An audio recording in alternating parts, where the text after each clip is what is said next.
Hello students, welcome to super career. दोस्तों, इस video में मैं आपके लिए लेके आया हूँ फरवरी 1 से फरवरी 7 यानी फरवरी के पहले सप्ताह के इम्पोर्टेंट करंट अफेयर्स। और ये करंट अफेयर्स मैं आपके लिए लेके आया हूँ कैटेगरी वाइज, जैसे कि आपके एग्जाम में आते हैं। तो ये पैटर्न समझना बहुत ज़्यादा ज़रूरी है कि आपको क्वेश्चन एक्चुअली में आते कहाँ से हैं, तो आपको पता रहेगा कि कौन कौन से क्वेश्चंस आपको याद करने हैं, कौन से क्वेश्चंस छोड़ने हैं। इस वीडियो को मैंने स्पेशली बनाया है आईबीपीएस यानी बैंकिंग की तैयारी करने वाले स्टूडेंट्स के लिए। साथ ही मैंने इसमें क्वेश्चंस ऐड किए हैं वो जो एसएससी और एचएसएससी के एग्जाम्स के लिए बहुत ज़्यादा इंपॉर्टेंट है। इस वीडियो को मैं कैटेगरी वाइज आपको शो करूंगा कि किस किस तरह के क्वेश्चंस आपके पास आते हैं। जैसे नई चीज़ें जो लॉन्च होती हैं उनसे रिलेटेड क्वेश्चंस आते हैं, कोई नई इवेंट्स हुई है, कोई नई अपॉइंटमेंट हुई है, ओबिचुरीज हैं, स्पोर्ट्स से रिलेटेड, अवार्ड से रिलेटेड, तो वो सारे हम वन बाय वन डिस्कस करने वाले हैं। इस वीडियो को देखने के बाद आपको कंप्लीट पैटर्न पता चल जाएगा कि आपके एग्जाम्स में क्वेश्चन किस तरीके से एग्जामिनर डालता है। तो चलिए इस वीडियो को शुरू करते हैं। सबसे पहले हम क्वेश्चन डिस्कस करने वाले हैं न्यू लॉन्च के बारे में। देखिए, हर रोज देश में या विदेश में बहुत सारे न्यू लॉन्च होते हैं। कोई नई स्कीम लॉन्च हो रही है, कोई नई मिसाइल लॉन्च हो रही है, कोई नया प्रोडक्ट लॉन्च हो रहा है, तो उससे रिलेटेड क्वेश्चंस एग्जामिनर स्पेसिफिकली आपके एग्जाम के लिए चूज करता है। और आप देख सकते हैं स्क्रीन पर कि कैसे क्वेश्चन आते हैं। जैसे क्वेश्चन नंबर 1, अमेरिकी कंपनी स्पेस एक्स ने पहले ऑल कमर्शियल एस्ट्रोनॉट क्रू को अंतरिक्ष में भेजने के लिए किस मिशन को लॉन्च करने की घोषणा की है? इसका आंसर है इंस्पिरेशन 4 मिशन। तो एक न्यू लॉन्च है। नंबर 2, अल्ट्रावायलेट किरणों से मेट्रो कोच को सैनिटाइज करने वाली भारत की पहली मेट्रो कौन सी है? लखनऊ मेट्रो। तो ये एक पहल है, पहले हुई है, नई चीज़ कोई लॉन्च हुई है, तो ये न्यू लॉन्च में आएगी। नंबर 3, किस देश की सरकार ने फेसबुक की सर्विस को ब्लॉक कर दिया है? आंसर है म्यांमार ने। नंबर 4, कहाँ पर देश का पहला एम्प्यूटी क्लिनिक खोला गया है? आंसर है चंडीगढ़ पीजीआई में। नंबर 5, देश का पहला आंधी तूफान अनुसंधान केंद्र कहाँ पर स्थापित किया जाएगा? आंसर है ओडिशा के बालासोर में। और भारत मौसम विज्ञान विभाग के महानिदेशक डॉक्टर मृत्युंजय महापात्र ने इस बात की घोषणा की है। नंबर 6, गुजरात सरकार ने किस जगह पर भारतीय कौशल संस्थान खोलने की घोषणा की है? आंसर है गांधीनगर में। नंबर 7, मित्र योजना जिसकी घोषणा हाल ही के केंद्रीय बजट में की गई है, ये किस क्षेत्र से संबंधित है? आंसर है ये कपड़ा क्षेत्र से संबंधित है। और इस योजना के तहत 3 वर्षों में 7 टेक्सटाइल पार्क जो है वो बनाए जाएंगे। Number 8, mega surface water supply scheme कहां पर लॉन्च की गई है? ये पंजाब में लॉन्च की गई और पंजाब के सीएम अमरिंदर सिंह ने इसे लॉन्च किया है। और ये योजना जो है ये आर्सेनिक प्रभावित बस्तियों की समस्या को हल करेगी। नंबर 9 है हमारा आदि महोत्सव किस केंद्रीय मंत्रालय की एक पहल है? ये जनजातीय कार्य मंत्रालय और ट्राइफेड की एक नई पहल है, नई लॉन्च है। और ट्राइफेड की फुल फॉर्म है tribal cooperative marketing development federation of India, जिसे हिंदी में भारतीय जनजातीय सहकारी विपणन विकास महासंघ कहा जाता है। नंबर 10 है कोयम्बटूर में इंजीनियरिंग छात्रों द्वारा विकसित उपग्रह का उद्घाटन किसने किया? ये उद्घाटन किया है इसरो के प्रमुख के शिवन ने। और कोयम्बटूर में इसका उद्घाटन किया गया। कोयम्बटूर में जो Shri Shakti institute of engineering and technology है उसके 12 छात्रों ने इसे विकसित किया है। श्री हरिकोटा रेंज से इसे लॉन्च किया जाएगा। इसरो की फुल फॉर्म है Indian space research organisation. Number 11, भारत में लॉन्च किए गए तीसरे कोविड वैक्सीन का नाम क्या है? ऑलरेडी हमारे पास 2 कोविड वैक्सीन है, तीसरा जो लॉन्च हो रहा है उसका नाम है कोवैक्स। ये सीरम इंस्टीट्यूट और नोवैक्स के द्वारा लॉन्च जो है संयुक्त रूप से किया जा रहा है। नंबर 12 है हर घर पानी हर घर सफाई मिशन को किस राज्य में लॉन्च किया गया है? ये भी पंजाब में मुख्यमंत्री कैप्टन अमरिंदर सिंह ने लॉन्च किया है। इसका उद्देश्य है 2022 तक सभी ग्रामीण घरों में 100% पाइप से जलपूर्ति की जाएगी। नंबर 13 है भारत का पहला जेंडर पार्क कहाँ बनाया गया? आंसर है केरल के कोझिकोड में। नंबर 14 है startup India seed fund scheme को कौन लागू करेगा? इसे लागू करने वाला है DPIIT यानी उद्योग और आंतरिक व्यापार संवर्धन विभाग। और ये 945 करोड़ की परियोजना है। तो ये इंपॉर्टेंट चीजें हैं जो आपको ध्यान रखने योग्य है। नंबर 15 है किस कंपनी ने उत्तर प्रदेश में अपने नए इंडिया डेवलपमेंट सेंटर की सुविधा शुरू करने की घोषणा की है? ये माइक्रोसॉफ्ट ने शुरू की है। माइक्रोसॉफ्ट ने पहले भी भारत में जो है 2 इंडिया डेवलपमेंट सेंटर बनाए हुए हैं, एक बेंगलुरु में और एक हैदराबाद में। 15th क्वेश्चन के बाद अब हम जाएंगे रिपोर्ट्स एंड रैंकिंग की बात करेंगे। हर हफ्ते बहुत सारी न्यू रिपोर्ट्स आती हैं, कई अलग अलग इंस्टीट्यूशंस और संस्थान की, और रैंकिंग आती है कि भारत का नंबर इस रैंकिंग में कितना है, किसी देश का दूसरे का कितना है। तो ये बहुत ज़्यादा इंपॉर्टेंट है, स्पेशली बैंकिंग एग्जाम के लिए, लेकिन एसएससी, एचएसएससी, यूपीएससी में बहुत ज़्यादा क्वेश्चन इससे रिलेटेड पूछे जाते रहे हैं और आगे भी पूछे जाएंगे। सो एक या दो क्वेश्चन आप कम से कम एक्सपेक्ट कर सकते हैं रिपोर्ट्स और रैंकिंग से। तो रिपोर्ट्स और रैंकिंग में हम क्वेश्चन अपना देख लेते हैं। नंबर 16 है, एशिया प्रशांत व्यक्तिगत स्वास्थ्य सूचकांक में भारत किस स्थान पर है? ये जो रैंकिंग है इसमें भारत 10वें स्थान पर है, सिंगापुर प्रथम यानी पहले स्थान पर है। नंबर 17 है, किस रिपोर्ट के अनुसार कोविड-19 की वजह से 100 से 200 मिलियन प्रत्यक्ष पर्यटन नौकरियां खतरे में पड़ गई है? ये रिपोर्ट है UNWTO की, जिसकी फुल फॉर्म है united nation world tourism organisation, और इसका मुख्यालय मैड्रिड, स्पेन में है। रिपोर्ट्स कौन सा इंस्टीट्यूट की वो रिपोर्ट है, ये बहुत ज़्यादा इंपॉर्टेंट है। वो इंस्टीट्यूट कहाँ पे है, उसका मुख्यालय कहाँ पे है, ये भी बहुत ज़्यादा इंपॉर्टेंट है। जैसे मैंने अभी UNWTO के बारे में बताया, तो ये याद रखना बहुत ज़्यादा जरूरी है। नंबर 18 है, इकोनॉमिस्ट इंटेलिजेंस यूनिट के लोकतंत्र सूचकांक में भारत किस स्थान पर है? भारत 53वें स्थान पर है और इस सूची में नॉर्वे पहले स्थान पे है। नंबर 19, आरबीआई के अनुसार अगले वित्त वर्ष में भारत की जीडीपी कितने प्रतिशत रहेगी? आंसर है 10.5 यानी 10.5%। यहाँ पे नंबर 20, हाल ही में जारी एनएसओ के संशोधित अनुमानों के अनुसार 2019-20 के लिए भारत की जीडीपी वृद्धि दर क्या थी? यहाँ पे आंसर है 4.0% थी और एनएसओ की फुल फॉर्म है राष्ट्रीय सांख्यिकी कार्यालय। आप इसे इंग्लिश में जो है नेशनल स्टैटिस्टिक ऑफिस या ऑर्गेनाइजेशन भी कह सकते हैं। अगले जो हमारे क्वेश्चन रिलेटेड हैं वो दिनों के ऊपर है, इंपॉर्टेंट डेज होते हैं दोस्तों। सो ये जो इंपॉर्टेंट डेज होते हैं हर परीक्षा में, चाहे वो यूपीएससी हो, चाहे वो एचएसएससी हो, चाहे आपकी स्टेट पीएससी या एसएससी के एग्जाम हो या फिर बैंकिंग हो स्पेशली, तो दिनों से रिलेटेड इंपॉर्टेंट डेज से रिलेटेड क्वेश्चन जरूर आते हैं। तो पिछले हफ्ते के इंपॉर्टेंट जो डेज थे वो हम इस वीडियो में आपके साथ डिस्कस करने वाले हैं। नंबर 21 है, विश्व आर्द्रभूमि दिवस किस तारीख को है? ये 2 फरवरी को था और इसकी थीम थी वेटलैंड्स एंड वाटर। विश्व कैंसर दिवस कब मनाया जाता है? ये 4 फरवरी को था। और इसके अलावा नंबर 23 है हमारा, संयुक्त राष्ट्र ने 4 फरवरी को कौन सा दूसरा दिवस मनाया था? संयुक्त राष्ट्र ने अंतर्राष्ट्रीय मानव भ्रातृत्व दिवस मनाया था 4 फरवरी को। नंबर 24 है, विश्व कुष्ठ दिवस कब मनाया जाता है? ये 30 जनवरी को मनाया जाता है। तो ये इंपॉर्टेंट हमारे इस हफ्ते के जो है डेज थे। आप अपनी एक डायरी मेंटेन रख सकते हैं जिसमें ये सभी चीज़ें जो मैं आपको 1 बाय 1 कैटेगरी वाइज बता रहा हूँ, यही एग्जैक्ट पैटर्न होता है आपके यूपीएससी, आईबीपीएस, एसएससी एग्जाम्स का। अगर आपको ये पता चल जाए तो आपको पता रहेगा कि कौन से क्वेश्चन आपने करने हैं और कौन से आपने छोड़ने हैं। तो अपनी एक डायरी मेंटेन कर सकते हैं जिसमें अलग अलग इंपॉर्टेंट डेज, अलग अलग इंपॉर्टेंट रिपोर्ट्स, पूरे साल का आप अपना डेटा मेंटेन कर सकते हैं और एग्जाम के टाइम पे बस उसको आप रिवाइज कर सकते हैं, तो बहुत इंपॉर्टेंट रहेगा आपके एग्जाम्स के लिए। अब हम स्पोर्ट्स के कुछ क्वेश्चन डिस्कस करने वाले हैं। 25 नंबर है हमारे पास, शायद मुश्ताक अली T20 ट्रॉफी का विजेता कौन है? इसका आंसर है तमिलनाडु और इन्होंने बड़ौदा को हराया। देखिए साल में इतनी सारी स्पोर्ट्स इवेंट्स होती हैं, आप भूल जाते हैं, राइट। तो अगर आप एक जगह पे सारी स्पोर्ट्स इवेंट्स लिख लेंगे तो आप उसको रिवाइज करने में आपको आसानी रहेगी और पेपर में आपको बहुत फायदा होगा। नंबर 26 है, अबू धाबी में चल रहे फॉर्मूला 3 एशियाई चैंपियनशिप में किस भारतीय टीम को पहली जीत मिली है? टीम का नाम है मुंबई फॉल्कन्स और इसके भारतीय ड्राइवर हैं Jehan Daruvala. Number 27, Netherland Tata steel masters शतरंज टूर्नामेंट के विजेता कौन है? आंसर है जॉर्डन वैन फॉरेस्ट, जिन्होंने अनिश गिरू को हराया है और ये दोनों खिलाड़ी नीदरलैंड से हैं। इसमें भारत के जो पी हरिकृष्णा है इस टूर्नामेंट में वो 7वें स्थान पर रहे हैं। आगे हम जो क्वेश्चन डिस्कस करने वाले हैं होंगे वो इवेंट से रिलेटेड होंगे।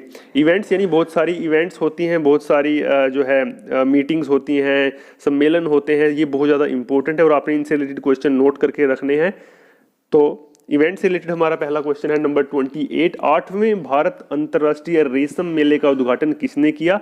रेशम मेला है, कपड़े से जुड़ा है, तो कपड़ा मंत्री स्मृति ईरानी ने इसका उद्घाटन किया और ये 31 जनवरी से 4 फरवरी तक चला।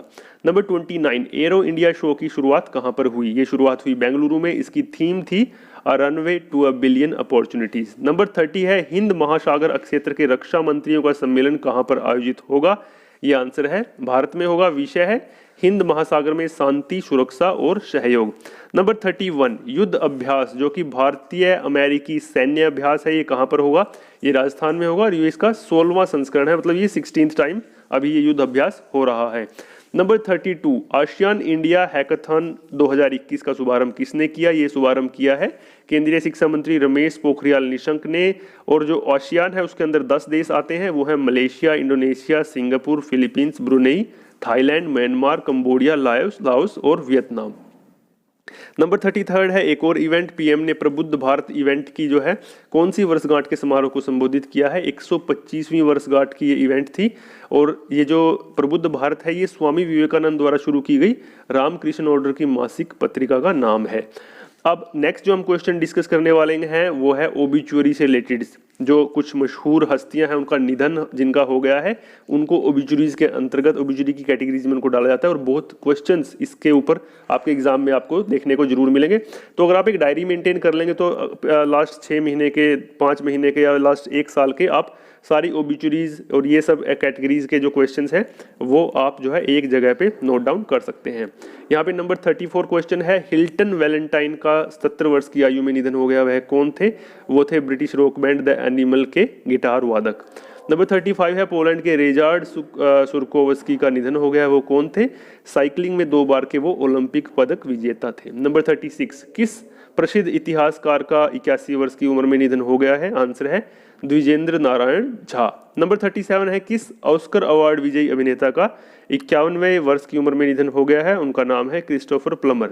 नंबर 38 है, शैवाल गुप्ता का पटना में निधन हो गया, वह कौन थे? वो एक प्रसिद्ध अर्थशास्त्री और एशियाई विकास अनुसंधान संस्थान के संस्थापक थे। तो इस तरह से आपने इन चीज़ों को जो है नोट डाउन करना है और ये पैटर्न है।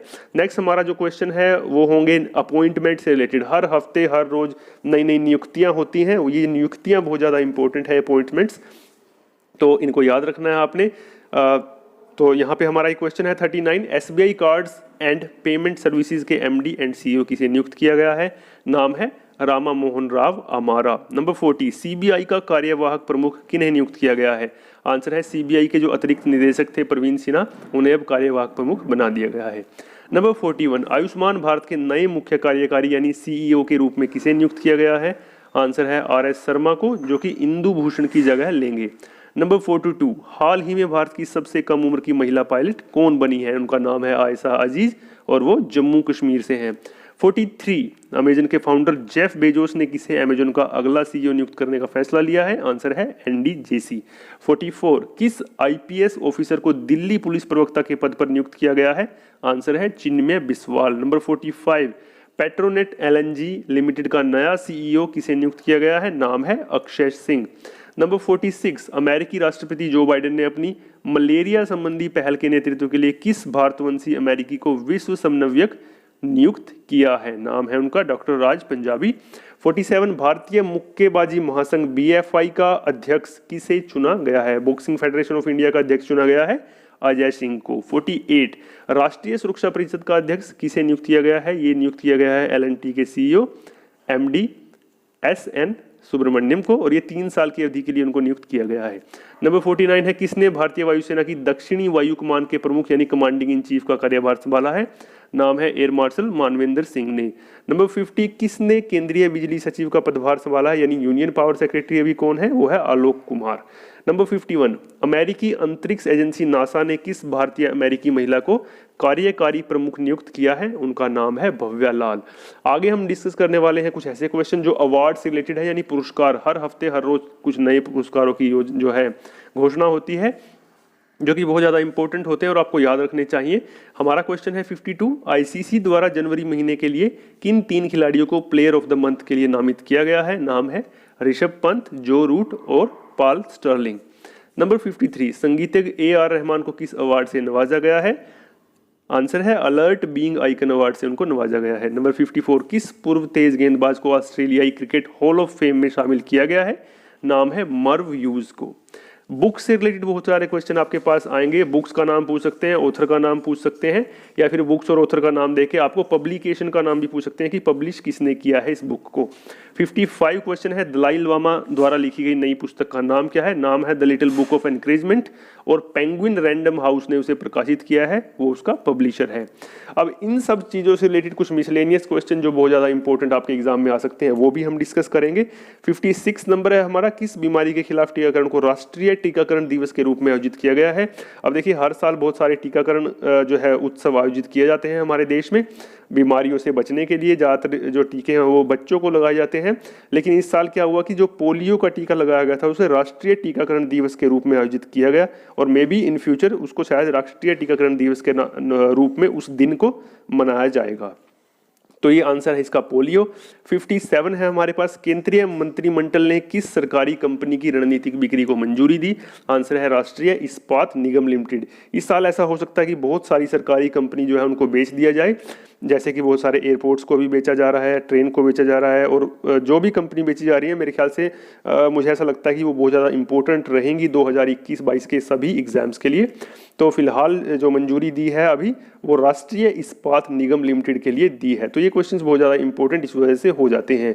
नंबर 58 है हमारे पास, भारतीय कंपनी सीरम इंस्टीट्यूट ने कोविड-19 वैक्सीन को दुनिया भर में पहुंचाने के लिए किस अंतर्राष्ट्रीय संगठन से समझौता किया है? नाम है यूनिसेफ, जिसकी फुल फॉर्म है यूनाइटेड नेशन चिल्ड्रन फंड, और इसका मुख्यालय न्यूयॉर्क अमेरिका में है। बहुत ज़्यादा इंपॉर्टेंट क्वेश्चन रहेगा। 59 स्ट्रेटेजिक आर्म्स रिडक्शन ट्रीटी, जिसे शॉर्ट फॉर्म में स्टार्ट भी बोलते हैं, इसको कितने साल के लिए बढ़ाया गया है? इसको 5 साल के लिए बढ़ा दिया गया है। इस साल खत्म होने वाली थी और ये रूस और अमेरिका के बीच है। और इस ये जो ट्रीटी है, ये जो संधि है, इसके अंतर्गत क्या होता है कि ये दोनों अपने परमाणु हथियारों का जो है इनका जो भंडार है उसको कम करने की कोशिश करते हैं, उसको आगे नहीं बढ़ाते हैं इस संधि के अनुसार। नंबर 60 हमारा क्वेश्चन है, किस देश ने प्रगतिशील ट्रांस पैसिफिक साझेदारी यानी comprehensive progressive trans pacific partnership में शामिल होने की योजना बनाई है? यूके यानी ब्रिटेन ने शामिल होने की योजना बनाई है। इसकी शॉर्ट फॉर्म है CPTPP और इसे TPP 11 के नाम से भी जाना जाता है। इसमें ऑलरेडी 11 देश हैं, Australia, Brunei, Canada, Chile, Japan, Malaysia, Mexico, New Zealand, Peru, Singapore और वियतनाम। अब 12वां देश इसमें यूके शामिल होने की योजना बना रहा है। 61 क्वेश्चन जो हमारा काफ़ी इंपॉर्टेंट है, शहरी स्थानीय निकाय जिन्हें अर्बन लोकल बॉडीज बोलते हैं, urban local bodies reform, urban local bodies सुधारों को सफलतापूर्वक लागू करने वाला देश का 5वां राज्य कौन सा है? पहले 4 राज्य कर चुके हैं, 5वां राज्य राजस्थान है और पहले 4 राज्यों के नाम है आंध्र प्रदेश, मध्य प्रदेश, मणिपुर और तेलंगाना।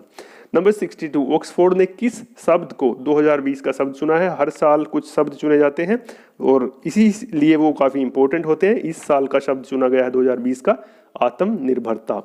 नंबर 63, RBI ने रिटेल निवेशकों को किस बाजार में सीधे प्रवेश करने की अनुमति दी है? गवर्नमेंट सिक्योरिटीज़ यानी सरकारी प्रतिभूतियों में अब रिटेल निवेशक यानी खुदरा जो निवेशक हैं वो सीधे प्रवेश कर सकते हैं, जिनको पहले अनुमति नहीं थी और अब RBI ने अनुमति उनको दे दी है। तो दोस्तों मैंने 63 क्वेश्चन आपके साथ डिस्कस किए हैं जो 1 से 7 फरवरी के हैं और बहुत ज़्यादा इंपॉर्टेंट है 2021-22 में होने वाले सभी एग्जाम्स, इंटरव्यूज़ और कम्पिटिटिव एग्जाम्स या एंट्रेंस एग्जाम्स के लिए। तो बहुत इंपॉर्टेंट है कि आप इनको अलग अलग नोट डाउन करके रखें और इनको रिवाइज करते रहें। इसके अलावा रिवाइज करने का एक और तरीका है कि आप हर हफ्ते बस हमारी वीडियोस देख लें या सुन लें, उससे भी आप ये क्वेश्चन जो है रिवाइज कर सकते हैं। एग्जाम से एक दिन पहले आप हमारी पुरानी वीडियोज़, पुराने सभी हफ्तों की वीडियोज़, पुराने सभी सप्ताहों की वीडियोज़ देख के अपने क्वेश्चन को रिवाइज कर सकते हैं। और मेरी आपसे गुजारिश रहेगी कि अगर आपको लगता है कि ये वाकई में यूजफुल है ये वीडियो आपके लिए, तो कृपया अपने दोस्त जो तैयारी कर रहे हैं सरकारी नौकरियों के लिए, कम्पिटिटिव या एंट्रेंस एग्जाम्स के लिए, उनके साथ आप इसे शेयर जरूर करें। साथ ही चैनल को सब्सक्राइब करें, वीडियो को लाइक करें, कमेंट में लिख के बताएं आपको वीडियो कैसी लगती है या फिर किस तरह की नई वीडियो, किस तरह के नया स्टडी मटेरियल आप देखना चाहते हैं इस चैनल पे। और साथ ही अगर कोई क्वेश्चन है वो आप कमेंट में हमें लिख के भेज सकते हैं। दोस्तों ये वीडियो देखने के लिए आपका बहुत बहुत धन्यवाद।